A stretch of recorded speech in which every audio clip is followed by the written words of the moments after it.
মাংস রান্না করাটাই দেখাবো। কড়াইতে সর্ষের তেল দিয়ে দিয়েছি, এবার জিরে ফোড়ন দিলাম, তেজপাতা দিলাম। এবারে এর মধ্যে না পেঁয়াজগুলো দিয়ে দেবো।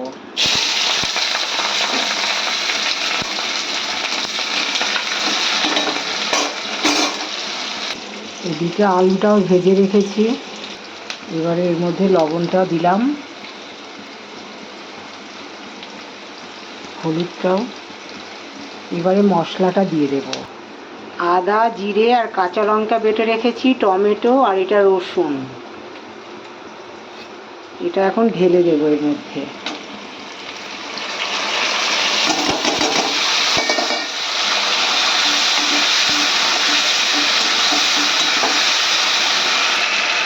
একদম সহজ পদ্ধতিতে রান্না করছি, দেখছোই তো তোমরা। আগে বেটে নিয়েছি মশলাগুলো, আদা, জিরে, লঙ্কা আর রসুন বাটা, আর পেঁয়াজগুলো ভেজে নিলাম। এখন হলুদ লবণটাও দেওয়া হয়ে গেছে। এখন এর মধ্যে মাংসগুলো দেবো।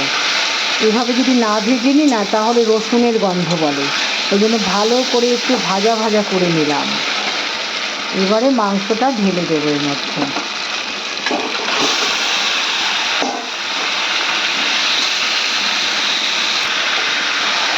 এবারে ভালো করে নাড়াচাড়া করে সুন্দর করে কষিয়ে নেব, তারপরে কুকারের মধ্যে দিয়ে দেবো।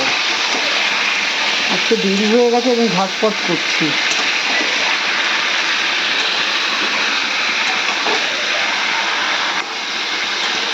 সমস্ত মশলাই দেওয়া হয়ে গেছে, শুধু কুকারে যখন দেবো তখন জায়ফল আর একটু গরম মশলা দিয়ে দেবো।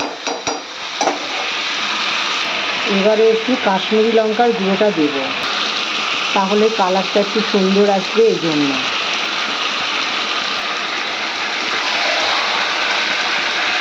আর কিছু মশলা দেবো না, শুধু জায়ফলটা আর একটু এলাচ নামানোর সময় দেবো। প্রেসার কুকারে যখন সিটি দেবো তখন সব কিছু দিয়ে জায়ফল আর গরম মশলাটা দিয়ে সিটি দেবো, ব্যাস হয়ে যাবে। 5টা তো সিটি দিতেই হবে। আর মাংসটা না খুব সুন্দর এনেছে।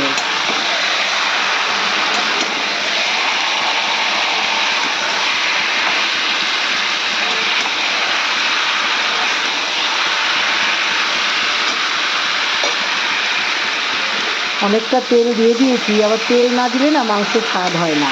মানে খাসির মাংসের যে চর্বিটা দিয়ে রান্না করছি। আবার একটু রেখেও দিয়েছি, দেখো। এটা আবার কুকারে দিয়ে দেবো।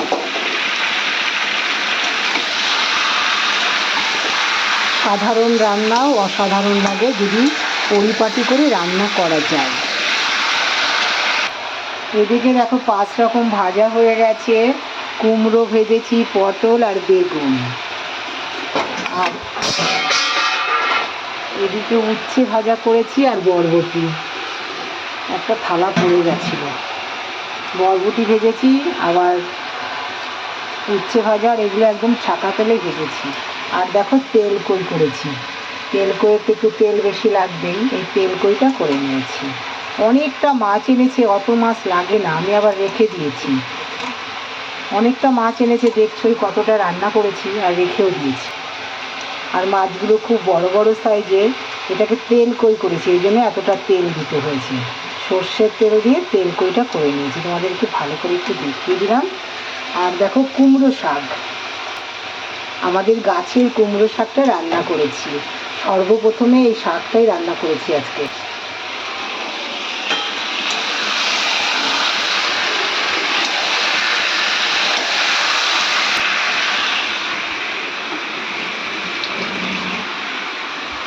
জায়ফল,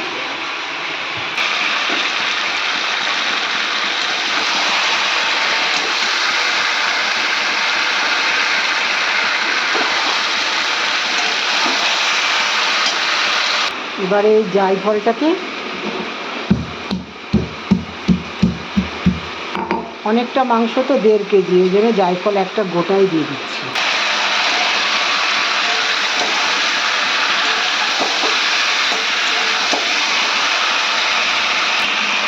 কতগুলো গোটা কাঁচা লঙ্কাও দিয়ে দিলাম।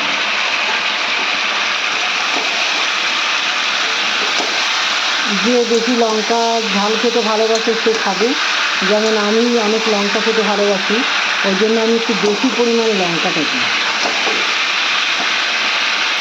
ভালো করে কষানো হয়ে গেছে, দেখতে তেলটাও ছেড়ে দিয়েছে।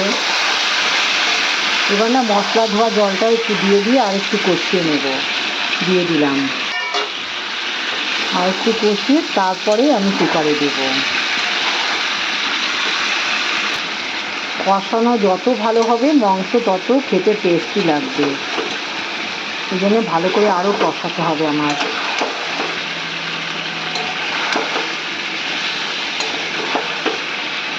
কষানোর উপরেই কিন্তু ডিপেন্ড করে রান্নাটা, বিশেষ করে।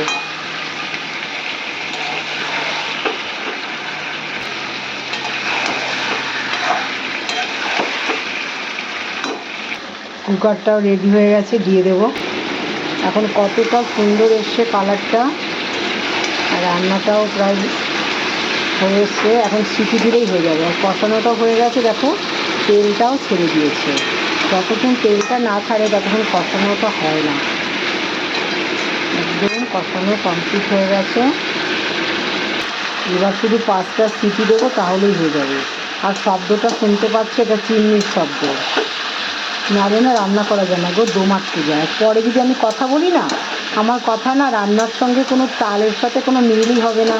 এই জন্যে আমি পরে না কথা বলতে পারি না, জানো তো বন্ধুরা। পরে যদি আমি ভিডিওটা করে রাখি, আমাকে গান ছাড়তে হবে, তখন আর এই কথাগুলো আর বলতে পারি না আমি। এমনি সামনাসামনি পারি, যে পরে আমার কিছুতেই যেন ঠিক হয় না, কথা শেষ হয়ে যায় অথচ রান্না শেষ হয় না তখন। এই জন্য আমি সাথে সাথে কথা বলি আর রান্না করি। তাহলে পুরো রান্নাটাই দেখালাম। কুকারের মধ্যে দিয়ে দিয়েছি, এখন সিটি দেব। এবার জায়ফলটা বেটে রেখেছি, জায়ফলটাও দিয়ে দিচ্ছি। একটু জল দিয়ে ধুয়েও দিয়ে দিলাম। পরের ভিডিওতে আবার দেখাবো, নাহলে অনেক বড় হয়ে যাচ্ছে। তাহলে এইটুকুই।